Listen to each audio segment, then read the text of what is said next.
আসসালামু আলাইকুম। আমি আছি এখন বড় একটা আন্দির পার। তো এই আন্দির পুরো বিস্তারিত আপনাদেরকে দেখাবো, শোনাবো, বোঝাবো। ঠিক আছে, এই যে আন্তিটার মূল কাহিনীটা কি এটা আমি আপনাদেরকে দেখাবো আজকে।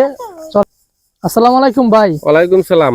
আমরা অনেক দূর থেকে আসছি। আপনার এই যে পাশে যে পুকুরটা আছে বা দিঘি আপনারা যাই বলেন, তো এইটার একটু বিস্তারিত যদি আমাদের কাছে খুলে বলতেন তাহলে একটু খুশি হতাম।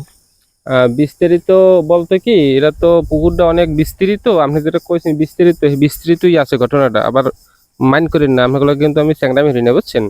আর ওই যে পুকুরের আশেপাশে যে দেখেন লাডিসুট আছে না, ওদের দেখছে মাঝে মাঝে মানুষ ওসাই, মানে ওসাই কাকু বিশেষ করে আউডুরের মানুষ যেটি হেডিরে আপনাকে সামনে ভয় পাইন না, মানে সিরিয়াসলি নিন না কথাগুলো। হ্যাঁ জি।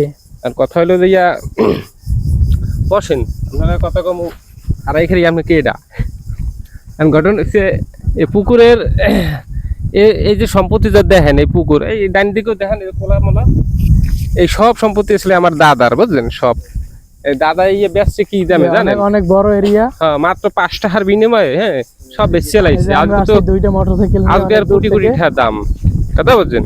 কারণ ঘটনা হয়েছে এই পুকুরে 20 বছর ধরে আমি মাছ চাষ করতেছি। এর মধ্যে 20 বছর? হ্যাঁ। 20 বছরে আপনার লাভবান মানে কত দূর যাইতে পারবেন? লাভবান অনেক হয়েছি ভাই। 20 বছরের ঘটনা হয়েছে কি, বাংলাদেশে তিমি আর হাঙ্গর বাদে সবই চাষ করছি, হ্যাঁ বুঝছেন। তিমি মাছ আনার পরিকল্পনা ছিল, কিন্তু তিমি মাছের ওই রেণুপোনা পাইনি কোথাও। আচ্ছা আচ্ছা। সাগরে যাইতে হইবে, সাগরে দেখা গেছে বর্তমানে যে তরমুজ প্রণালী দিয়ে যে জাহাজ চলাচল বন্ধ, ঝামেলা বাজার কারণে আইসি না ভাই। এখন কথা হলো যে সেই রেণুপোনা আনতে পারি নাই, চেষ্টা চালাইতেছি। আমার দাদা চালাই গেছে, আনতে পারে না। আমি হ্যাঁ নাতি পারতেছি না, আমার পরে যখন পারবে কিনা হ্যাঁ কোনো মনে হয় না, কারণ আপনার দাদা যখন পারে না, আপনার বাবা পারে না, আপনিও যখন না। আমরা চেষ্টা আছি, মানে যদি ভবিষ্যতে পারি কোনোদিন, কয় না যে একবার না পারিলে দেখো 14 বার। আসলে কি এটা কি দেখলে কনফার্ম হয়ে যাবে আর কি, বিষয়টা এরকম।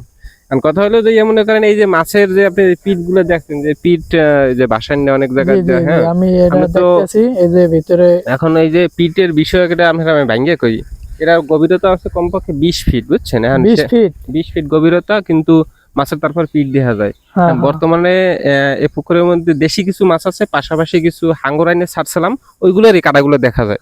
হ্যাঁ, এখন এগুলো অনেকে আবার ভয় পায় এই পুকুরের নামতে, ঠিক আছে, যে হাঙ্গরে এবার কিনে খাইয়ে দেয়। আচ্ছা ভাই, আপনি এই যে কিছুক্ষণ আগে বললেন যে আপনার হাঙ্গরের বীজ আগে পান নাই, সান্তারের নাই, সান্তারের নাই। তিমিরি বলছি ভাই, আপনার মাথায় সমস্যা আছে। তিমিরি বলছি, আমার মাথায় সমস্যা না ভাই। আপনি যদি এরকম একটা ছোট্ট একটা উদাহরণ দিই, আপনি একটু ফোকাস করেন। এই যে গাছের গুড়িটা দেখতেছেন না, হ্যাঁ, এই গুড়িটা ছিল প্রায় 1 কিলোমিটার জায়গা লইয়া, এইটা খাইতে খাইতে এরকম চিকন বানি হেলাইছে, মানে গাছে মাছ হাঙ্গর মাছে খাইলাইছে। এটা কি কিসের গুড়ি?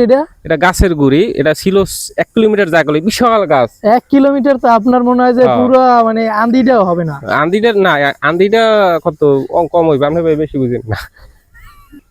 আচ্ছা ভাই, আপনি যে বললেন এই যে গাছের গুড়ি, এটা 1 কিলো লইয়ে 1 কিলো লইয়ে তার কোনো গাছ হয় না, মানে এটার সিস্টেমটা কি রকম আমি তো বুঝতে পারিনি ভাই। 1 কিলো লইয়ে গাছ হয় না, আপনার কি বলছে? আপনার তো মানে কমন সেন্সই নেই। একটা গাছের গোড়া হইছে থাকে এক জায়গায়, কিন্তু গাছটা তো সরাই নিতে হয় অনেক দূরে, মানে অনেক বড় আকার, অনেক বড়। এজন্য কি আপনি বেশি বেশি বললে লাইছেন যে 1 কিলো? না, বেশি বেশি বলি না, গাছটা বেশি বেশি বাড়িয়ে গেছিল, 1 কিলো হয়ে গেছে। বুঝতে পারছি।